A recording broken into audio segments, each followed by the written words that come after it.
and welcome back to DCM, Doritos, Connections, and Mountain Dew, your favorite local video game talk show. I am your host, Howard Miller. And I'm your co-host, David Scrivani. And today we'll start off with the news.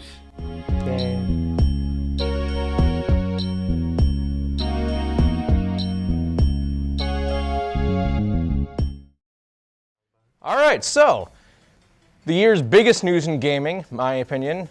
You can disagree, but you'd be wrong. Move over PlayStation.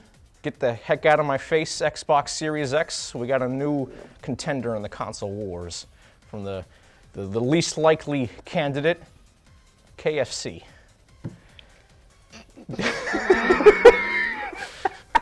I'm not entirely sure how to say the name of this. It's either KFConsole or KFConsole. Neither sounds correct. So essentially, KFC is going to be releasing what's essentially a pre-built high-end gaming PC that they say will be able to compete with the PlayStation 5 and Xbox Series X.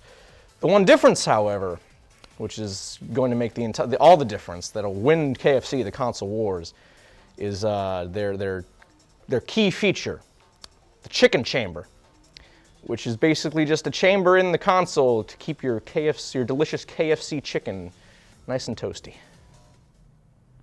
This is a meme, right? I think it's real. Like, are they selling this? Do they have a date? There's no date right now, but apparently they teased a release date for next year. But why, though? Why did they make a KFC dating sim? Why do they have KFC fire logs at Walmart? Wait, what? In other news, the publishing company EA, famous for their Madden titles, their Mass Effect series, and a bunch of other franchises like Need for Speed, has acquired for $1.2 billion the game developer Codemasters. Codemasters is a British company established in 1986. They didn't make anything good until the 2000s. Let's be totally honest, because you probably wouldn't know anything if I brought it up. Honestly, I don't even know Codemasters as a company. Listen, what have they made? Codemasters is known for such games such as the Overlord series, the Operation Flashpoint series, and multiple racing franchises such as F1, Grid, and Dirt. Okay, those I do know. Yeah, there we go. EA has done this thing before, as they're the second largest video game company in the world. So these business deals are, they're not unusual, because the most recent thing they did was get the rights for all AAA Star Wars games. They have exclusive rights to that. That's why they're the only ones who make those games. And but here's the issue: if this is anything like Visceral Games or Pandemic Studios, it's probably going to get shut down in about a couple years after they don't give them anything and just steal their IPs and leave. Pour one out for Visceral Studios. If you're a fan of the classic Halo games, here's some sad news, and I recommend you stop listening now if that's the case. Almost every Halo game that was on the Xbox 360 are getting their servers sunsetted. Now, what does this mean? It means they're getting shut down. They just put a big old nice little bow on it. So, all these games that are include Halo 3, Halo 3 ODST, Halo 4, Halo Combat Evolved, Halo Reach, Halo Wars, and Halo Spartan Assault are all getting their multiplayer shut down on December 31st, 2021. This is most likely due to the fact that these games are either are already ported to next gen or are included in the Halo Master Chief Collection. This comes as a shock to fans, as Microsoft's main appeal of the Xbox Series X is backwards compatibility, as far back as 4 console generations now, and they're shutting down the service to the best-selling franchises on a classic console. I mean, I guess, with most Xbox players likely having the Master Chief Collection, it kind of makes sense, because they can just have the servers up there for all time, basically, and don't have to worry about any other servers. So I can see why they're doing it. Yeah. But if people want that more classic experience, I can see why people would be upset. Yeah, and the thing is, apparently, Microsoft has said this out loud, millions of people still play on the Xbox 360, even while the Series X launched. And but hey, at least they're giving us a warning. Unlike the times when they randomly take Forza games off all digital storefronts without telling anyone because they're not profitable anymore. I'm not kidding. or how they shut down Sunset Overdrive servers like a couple months ago and they didn't tell anyone. Oh, like I didn't know that. Yeah, so at least we're getting told. So to reiterate, And it's still a year out, correct? yeah, Yeah. still a year out. Halo servers are being shut down on December 31st, 2021. So there's time, and they even have a cute little guide that I'll put up that tells you what things they're getting rid of. So like ahead of time, like things like, I think Halo Combat Evolved is basically just not going to be affected at all when it comes to this, all right. but something like Reach will be. And now for our segment, hey guys, what you been playing?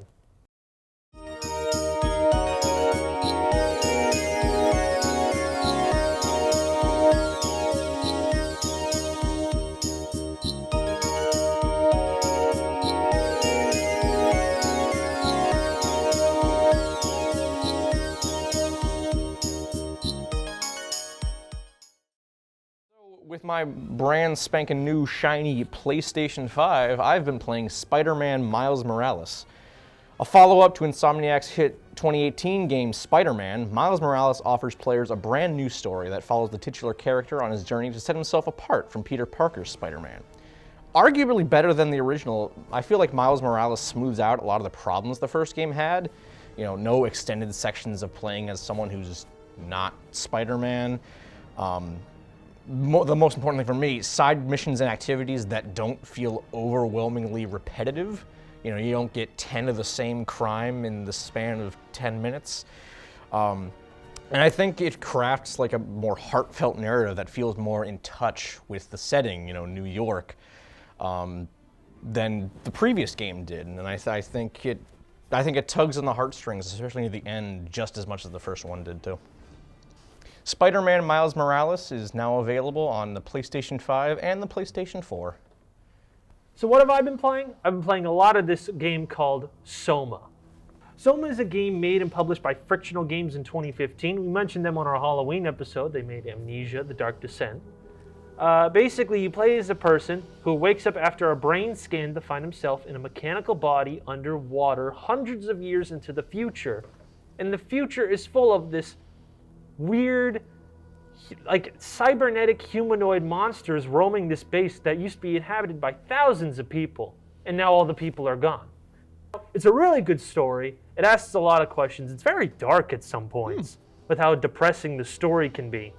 And honestly, that alone is worth it, especially when I got it on sale for $3. Ooh. But be warned, because I am kind of lukewarm on this game, because it has a fantastic story.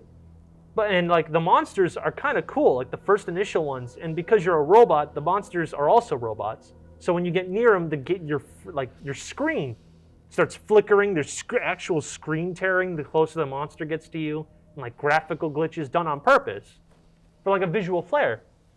But for a horror game, it's really not that scary, and there's not much to do when you see a monster. Because the game's all a hallway. And they put the monster in front of you. Now in Amnesia, you could go and hide in a room, but you can't hide in a room, so you just have to walk back down the hallway into another hallway, and hope the monster can't find you. And then go back down the hallway and hope he's not there anymore. Oh, well. It's kind of infuriating, and it gets to the point where it's easier just to let the monster kill you, because then the monster will spawn behind you in the hallway, and you'll spawn in the same place, so you can just keep going forward. Speedrun tactics. Literally. And the whole game's a straight line, so it's, I'd basically say it's a walking simulator kind of to a degree. So it's kind of like PT in a way? It's like PT, but none of the puzzles of PT. So if you want a really, really good story in 6 hours with a kind of okay game, I recommend Soma. Because the ending made me rethink my life just a little tiny bit. Ooh, that's always good. It's always good. Soma is now available on PS4, Xbox One, and PC, and is also playable on the next-gen consoles PS5 and Xbox Series X. As a bonus game that I started playing literally an hour before I got here, I've been playing the first-person shooter Dusk. Have you heard of this game? Yes, I have. Yeah. So Dusk is essentially, it's a first-person shooter, a boomer shooter, as the term has been coined recently. Essentially just a retro 90s-esque first-person shooter. It's very much a spiritual successor to something like Blood. First-person shooter, I've literally only played one level of this game. But I'm in a farm, creepy-looking farm. There's cultists and demonic goats and stuff. It's kind of rad. It starts you off with these three, leather-faced-looking guys with chainsaws. All you got is two scythes. They don't do a lot of damage, so you kind of got to figure out how to kill them, and you pick up a rock and you just kind of chuck it at them, and they explode into guts. And then you get to dual-wield shotguns, and that's pretty cool. Dusk features music by Andrew Hulshult, who has recently done the music for Doom Eternal, The Ancient Gods Part 1, and I think Quake Champions he did the music for as well. Very good music. And I'd also like to give a shout out to the developer David Szymanski, who, after I beat that first level, I tweeted out, "Dude, this game rocks," and he liked my tweet. Hey! So thanks, David Szymanski. But yeah, that's Dusk. Dusk is currently available on PC and hopefully be coming to Switch soon, apparently. It says to be determined 2020, and we got 2 days left of 2020 as of the recording. So I don't think it'll be out this year, but coming to Switch probably next year. It'll be a New Year's miracle. Hey!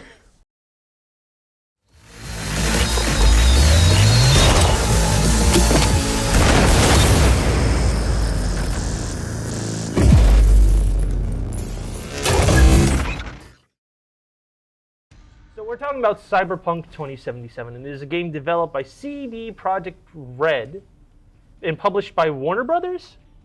I think. Pretty sure, right? I think so. Right, so it was just released last month. Now, before we get in, I would like to say, I think it's safe to say this was probably, not for me personally, or probably even you personally, I think this was a lot of people's most anticipated game of the year. Yeah, because this game was announced in 2012 or 2013. Mm-hmm. This game has been in development for almost a decade, and people have been wanting this forever. Yeah, because it looked cool. It looked really, really cool, and I don't blame people for being that excited for it. And we also we're taking into account that the fact that this is the most, everyone got excited for this game ever. We're gonna take some, I guess, mental handicaps when people are not gonna be happy when the game comes out. Regardless, it's not gonna reach that perfect stride. That just happens no matter what. However, there's a lot of problems. Ooh, yeah. So this is the Cyberpunk recap of the train recap of how horrible things went. So, issue 1, they hid all game footage. Why did they hide all the game footage? Well, because it doesn't work on certain consoles. It works on next-gen consoles. So on the Xbox Series X and PlayStation 5, it appears to work fine. Yeah. But on PlayStation 4, Xbox One, not so much. Yeah, aside from the fact that the game is already super buggy no matter what's the best preference you have, and sometimes quests just don't activate or certain things, it just doesn't work if you have an Xbox One and a PlayStation 4. Sometimes the game will take 10 minutes to load, and then for graphics to pop in, it takes 2 minutes. And this is bad. I saw a video of someone, they drove into a ditch where there should have been water, and then they got stuck in it on their little motorcycle, and then a full 2 minutes later the water was "Oh, I'm here now," and then they died because they drowned. And the thing that makes this worse is because they hid all the game footage, well, what did they give to the reviewers that gave the game such good scores? They gave them the PC version, which runs the best. And they actively refuse to give anyone console copies, which is kind of, scummy. Mm-hmm. It's kind of not good. Which now, because of that, once the people who reviewed it on PC figured it out, a lot of them lowered their scores retroactively. That I didn't hear about. Yeah, I think, I forget who, but one basically turned their 8 to a 4. Goodness. He's like, no. If you play this to anything on other than PC, this is a 4 out of 10 instead of an 8 out of 10. It's bad. the stock of the company plummeted like Oh, day yeah. one. Yep. Bad journalism all across. Third best-selling game of the month. I'm not kidding.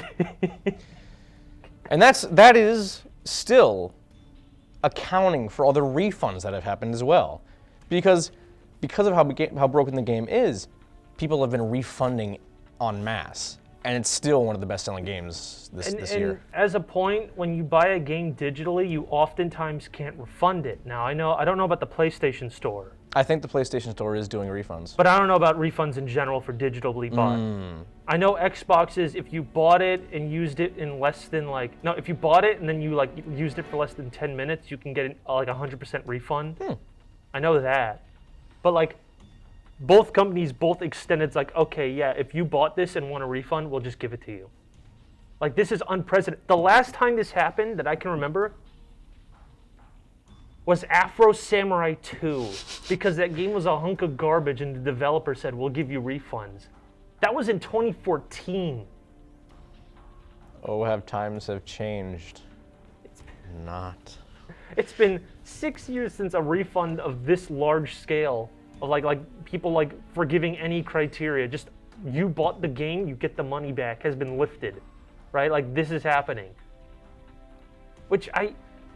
And unfortunately, I feel like this is, not to call out gamers, but with all the delays this game has had, people they've been rabid. They've been sending death threats to the company. It's we want this game, we want this game. And they said, okay, here's the game. It's not finished, but here's the game. Yeah, And now because the game wasn't finished upon launch, people are getting even more mad. And they don't understand that patience can be a virtue, especially when it comes to game development. Yeah. Who would have thought? They really needed to delay it one more year, and I'm pretty sure if they explained it, instead of just, presenting this really early release date, everyone would be fine. But, people are going to be whiny and want their thing now. And I will say, they get it now. A lot of the messages they posted about the delays, they were a little vague in the reasons for it being delayed. I feel like had they been a little more open about the problems that the game still had, people wouldn't have been as, furious with it being delayed. Yeah, if they said, hey, we cannot get this to work on this generation of console, we're going to delay it for a couple months, I'm pretty sure people would be understandable of what happened. Especially considering the controversy surrounding all the newer console pre-orders. Not everyone gets, people still can't get them. And so I think if people had understood that the game doesn't yet work on the consoles most people have, and they finally delayed it, I think they would have been more accepting of the delays. Not everyone owns a console, right? Statistically proven. Not everyone has a high-end PC. So why you wouldn't tell your major market hey, we have this issue, is far beyond me. Although it is nice that they did say that they're going to have a mega patch every single month for the next couple months to attempt to alleviate these bugs issues. But damage has still been done. It has, and it's unfortunate. I mean, I wasn't looking forward to the game much. I'm oh, that's kind of neat. I'll give it at some point. But it is disappointing for something like this to happen, because it is very unprecedented. Yeah, and also note, I guess we should mention this. The game isn't bad. If you look at it, it's fun, and apparently it's really good. It just so happens. Yeah, I've heard the story's really, really good. Yeah, the story's really, really good. The issue is it just doesn't. It doesn't work. It doesn't work. And that's kind of top priority when you're releasing a video game. It's gotta work for people to play it. Imagine you're watching Citizen Kane and it just stops every 3 seconds, then skips ahead 5 minutes, right? And you go, I mean, it's a good movie, but I can't actually watch it. Yeah, exactly. Now, do you have anything about the lawsuit? Oh, there's a lawsuit? Oh, okay. What? All right, I got to bring this up. Yeah, there's a lawsuit ongoing. So, back on the topic of CD Projekt Red not informing anyone that it's basically unplayable on earlier consoles. When we say no one knew about this, we mean no one. not even CD Projekt Red's investors. They were not told that it was unplayable. And now, they're trying to take CD Projekt Red to court, alleging that CD Projekt Red made false/misleading statements about the quality of the game on earlier consoles. This is insane. This whole Cyberpunk thing is insane. You have investors suing the developer. You have people sending death threats to the developer. Mass What? refunds, and still somehow one of the most profitable games. And it doesn't work. It doesn't work. It doesn't work. It's insane. You said the last one that happened was Afro Samurai 2. Was that game that even broken to the amount to the what's the one I'm looking for? Broken to like the equal amount. Yeah, there's a word for it, but I can't remember it. It was worse. Okay. Like literally sometimes, because I guess for context I should have added this, but Afro Samurai 2 is a sequel to the hack and slash game Afro Samurai, based on the great anime that stars Samuel L. Jackson. They made a sequel to it, but it was so buggy because it's a hack and slash. So you're like fixed camera, see a dude with a sword running around. Sometimes he'll just fall through the ground, and you instantly die, and you have to restart the level. Sometimes hits won't register. Like the game was it was somehow more unplayable than Cyberpunk, but like it didn't have the graphical issues of Cyberpunk. But so question, who is the developer of those games? Some no-name studio. Okay, but the thing with Cyberpunk is, this is a AAA studio. These are the guys behind The Witcher games. The Witcher 3, I haven't played it, but The Witcher 3 Wild Hunt is like regarded as one of the best games of this generation. Yeah. So how do you go from that to something as ridiculously broken as Cyberpunk? I don't understand that. Yeah, I don't understand. Like it's a huge studio. They've made great games before, and I think they just had way too much. On their hands I think so. They took too big a bite. They bit off more than they can chew. That's the actual phrase I was looking for. There we go. They took too big a bite. Now for our next topic, 2020 saw the video game industry basically be the highest grossing media source for people in America. So of course, music has the Grammys, film has Oscars. There's the Game Awards for video games. Now they've been around for, I'd say, around ever since 2013. Don't quote me. But this is the perfect time to show all the people around the world all the video games they could buy this year. What's the best of the best? But not, fandom-wise, but like what is a perfect ad to show you what video games came out in 2020? Now, I think as an award show it worked because it doubled its viewership. It had over 30 million people. But me and Dave found some problems. And when I mean some, I mean, oh good Lord, a lot of issues. So Yes, indeed. So first issue is critically acclaimed, totally not an indie game, The Last of Us 2, released over the summer. Everyone loved it. It sold a lot of money.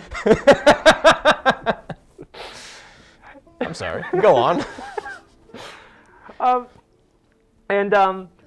It was nominated, of course, for a lot of things. But however, a lot of games were nominated, including indie game Hades, Doom Eternal, Final Fantasy VII Remake, Ghosts of Tsushima, Among Us. A bunch of games were nominated. But the thing is, the game that won the most awards was The Last of Us 2. Now, this is fine, but the difference is Last of Us 2 won 7 awards. The second highest was Final Fantasy VII. It won 2. 2! Doom Eternal was nominated 5 times and won nothing. I don't... So, I don't even remember what Doom Eternal was nominated for. Obviously, I love the game to death. Audio design, music. I didn't know it was nominated for anything. That's cool, though. I know, right? Yeah, guess who won Best Audio Design? Last of Us? Yep. Yeah. The audio design for that game was pretty good, actually. I'll give it that. So, I would have just liked one award for Doom Eternal. And I feel like it was definitely robbed of Best Action Game, because I believe Hades won that. Hades won, but I'm not that mad because Hades is an indie game, and of course, always support indie games, right? But I've seen people who have been like, yeah, Hades is like my favorite game of the year, but I don't think it should have won Best Action Game. I think that should have gone to Doom. I think there poses a good debate there, right? Yeah. And I think that's fine. It's totally healthy to have a good debate when it comes to what should win.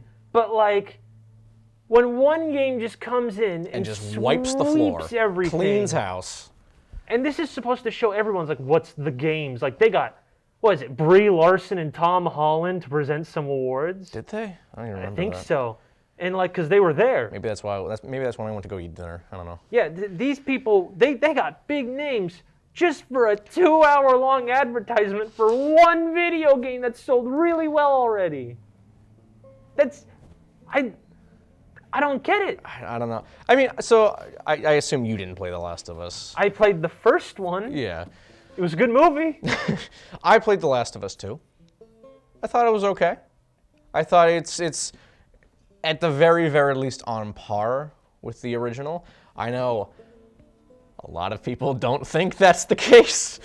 And that's why I thought it was actually very funny that The Last of Us cleaned house so much, because I'm like, ooh, I can't wait to see everyone get their panties in a twist over this. And the worst part is I didn't actually see anyone really get that I know, mad. and then I was a little disappointed. If anything, people got super mad who were on the other side. It's like, Last of Us 2 is the game of the 2000 millennium. They were auto-defendingly getting mad at people who didn't exist, saying that Last of Us 2 shouldn't exist, like shouldn't have won. They were getting mad, and like anyone that's like, hey, I don't think Last of Us 2 should have won Best Audio Design, Doom Eternal, they were like mad. Mm-hmm. And like, there's nothing wrong with the game. There's nothing wrong liking the game. No. But to show off the Game Awards, like, hey guys, look at all these great games, and just be like, and also The Last of Us. And when I mean all these great games, I just mean The Last of Us 1 and 2. You can buy them on your PS4. It's like I think it's counterintuitive. Yeah. And there was a controversy that someone made an argument for of why, because this game also won Best Game of the Year. Surprise, surprise. And someone made a point of why did a game that was made during crunch, now made during crunch is basically you work more than 40 hours a day, more than 5 days a week. You work like 60 to 80 for 6 to 7 days a week. Mm-hmm. And the game studio during the time of development has multiple sexual harassment cases open for investigation. Why did that win Best Game Narrative while the indie game Hades, that didn't have any of these issues, not have it? Yeah, so the controversy is like, why should we be giving awards to studios that do? Why should we be encouraging studios to do practices like crunch? Because it wipes people both physically and mentally, and no one should have to live like that. And a lot of times they don't get paid for the crunch time. They don't get paid overtime. This isn't like a salary job sometimes. They work extra 20 to 30 hours for free. Certain games don't do it, but a lot of big budgets do. Yeah, very much so. So I understand where they're coming from that. I know Jeff Keighley said that's a slippery slope. It's like, well, if we can't include certain games for Best Narrative, what's the point? And I'm like, set a good example. Maybe, not do crunch time. Yeah, maybe we should encourage people. Do you remember the first time the controversy for crunch time was big? It was Metro Last Light. Was it really? Yeah. They were apparently like, not only did they do crunch time, the last like third of development was like in a room that didn't have heating. Oh my God. And they only got paid for like 20 of the hours a week. Wow. Like, it was bad. And that totally went under the radar. Of course. But as I was saying, let's just hope next year the Game Awards actually do something that's, helpful, that's intuitive. Because they did some really good, like, best innovative for, like, adaptation for people who have disabilities. Yes. Best way for them yes. to play video games. That was a really nice award. Great step forward. Of course, it went to Last of Us again, but great push forward. Which I will say, like, what Last of Us did for that kind of stuff is, like, really, really good. That was like some revolutionary stuff. Like they color coded everything. Yeah. Yeah, and it was good on them, honestly. Yeah. If we see more things like that and show more, advertisements to all games, I think next year's Game Awards should be good. Right? Right? Right? Hopefully. And for our final segment, we're going to just discuss some hijinks Nintendo has been doing. So for context, earlier this month, there was going to be an esports tournament, which is basically, like fighting games when you play fighting games, but an actual tournament where there's a prize pool where you can win for being the best player. They were having a company, I forget the name of them off the top of my head. Oh my god, I should have remembered this. So good with this. I don't remember. Whatever. They were going to have their tournament for Super Smash Bros. Melee. But they modded in the internet. They added in internet to this old, almost 20-year-old game that was on the GameCube. The reason for this being is that, given the current times that we're living in, it's not very safe to be in a big, crowded hall where people are competing and sitting next to each other in close proximity. Not very safe. Exactly. So they decided, hey, let's implement, some online stuff so people can do this and have some fun while being safe. And an important note is that the GameCube was 4 console generations ago. They have never ported Super Smash Bros. Melee. So the only way to play it is to get it secondhand. They don't sell this game anymore. Game's not sold. Nintendo caught word that they were modding online into this tournament. Now, in order to get a tournament for a video game, you actually have to get the licensing rights from the company. The moment they found this out, they shut down. They said that this was ruining any chances that the game can make money. The game that's not being sold. The game that came out in, 2003? Yeah, almost 20 years ago. So, in comes a reign of terror. So the fact that they shut down a tournament, it's a corporation, they can do what they want, but the reasoning's stupid and it's dumb and it's basically their fault we have to resort to this, right? Because if they don't release Melee and give it online, then of course people are going to just put it into the game. But then there was a hashtag called Free Melee in hopes that the corporate overlord will let them do what they want. And a Splatoon 2 tournament was about to happen in the next few weeks. All the team names decided to change their name to hashtag Free Melee. That got shut down. Got shut down, yep. Immediately. The moment they started having a donation fund. And there was no money. And then we found out after that tournament, they had another Splatoon tournament, right? Where they fixed the Free Melee issue, right?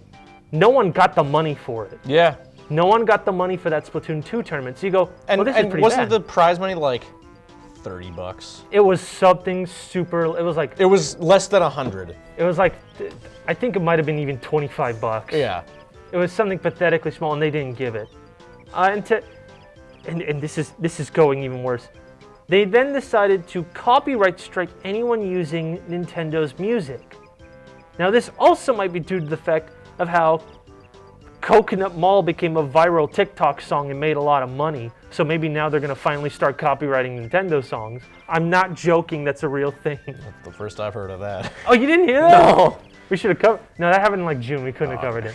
But that could be it. But however, this also could just be spite for the fact that they're mad, they want money, and now people are getting angry.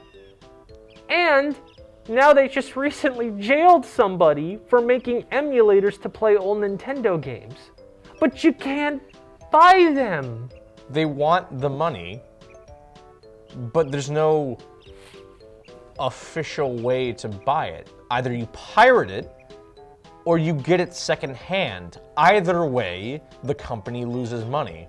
There's no other option. So what do? You port the game. Well, here's the thing. They don't want to do that. As you can see with Super Mario 3D All-Stars, here's a fun fact. When you port a game, you have to create an engine for it to work in. Old engines can't work that well on new engines, right? An emulator bypasses this. So do you know what they did for 3D All-Stars? They didn't make a new engine.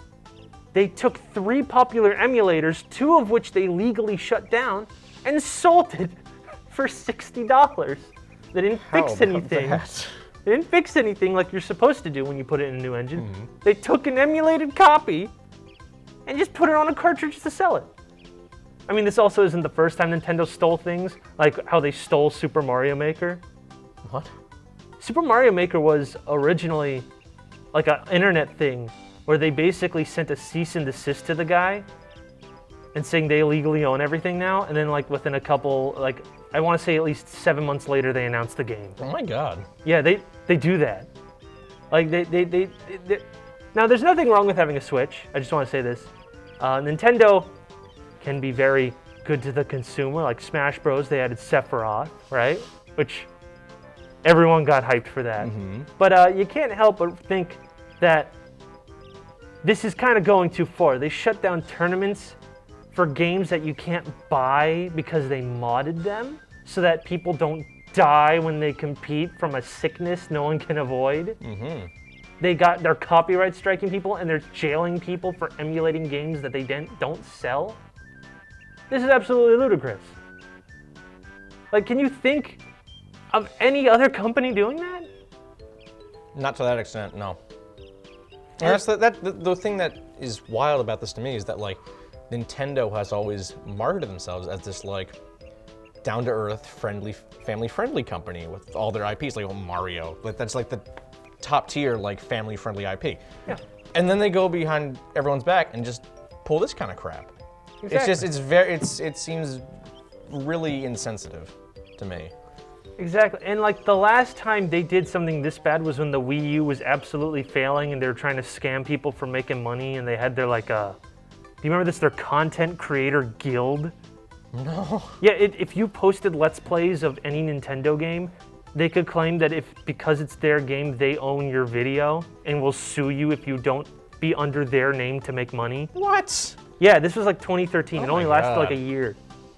But like, so I don't know Well, what's they going- needed some way to make money after the Wii U. Yeah, they needed some way, right? But like, this kind of this is all anti-consumer, right?